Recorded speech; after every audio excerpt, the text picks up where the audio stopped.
विभागामध्ये सिंचन योजनेचं प्रमाण वाढलं पाहिजे, त्या दृष्टिकोनातून शासनाने लक्ष द्यावं यासाठी आमचे सातत्याने प्रयत्न सुरू आहेत।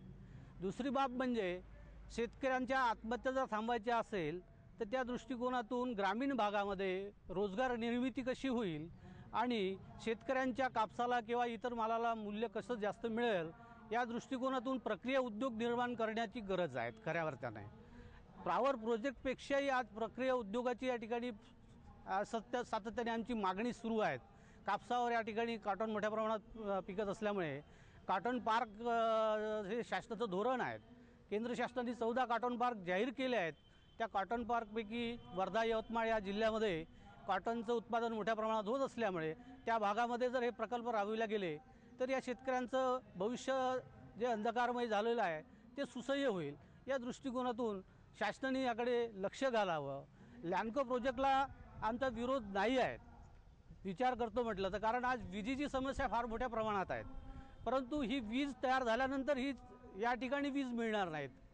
ही विदर्भातली वीज आज पश्चिम महाराष्ट्र आणि मुंबईसारख्या मोठ्या शहराकडे वळवल्या जाते आणि याला विरोध करू नये शासन काही जुमानत नाही।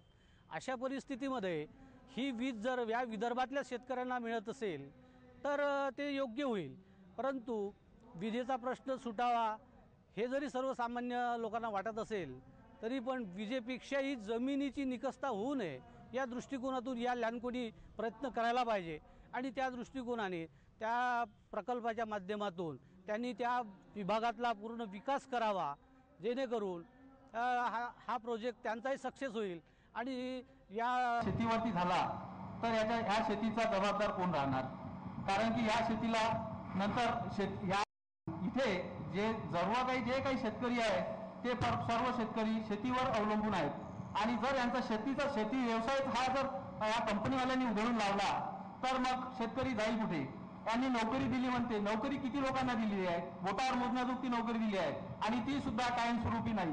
यांनी कायमस्वरूपी नोकरी द्यावं आणि सर्वांचे प्रश्न सुटतील, पण हे कायमस्वरूपी नोकरी द्यायला तयार नाही। दुसरे आणि पाण्याचा प्रश्न असा आहे की ते पाणी धरणावरून पाणी जे आणणार आहे ते पाणी खूप मोठ्या प्रमाणात पाणी घेणार आहे। याचं प्रदूषित पाणी हे पाणी कुठे सोडणार? याचा परिणाम शेतीवर होणार हे पक्कच। याचा शेतीवर होणार आहे, गावातील आरोग्यावर होणार, गावातील लोकांच्या आरोग्यावर होणार आहे, पिण्याच्या पाण्यावर होणार आहे। याला जबाबदार कोण राहणार? प्रदूषण मंडळ की महाराष्ट्र शासन मंडळ की कंपनी?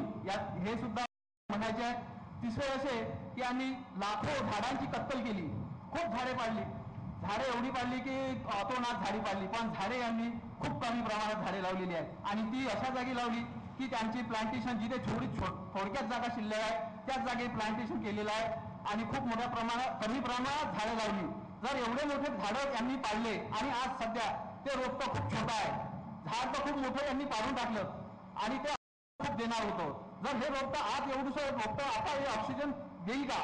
आणि नंतर समोर ते रोपटं मोठं झालंय आणि त्यावेळेस कंपनी सुरू झाल्यावर ते रोपटं खरोखर याचा ऑक्सिजनचा कारण की हे कंपनीचा कार्बन डायऑक्साईड त्याला पूर्णपणे नाश करून टाकेल।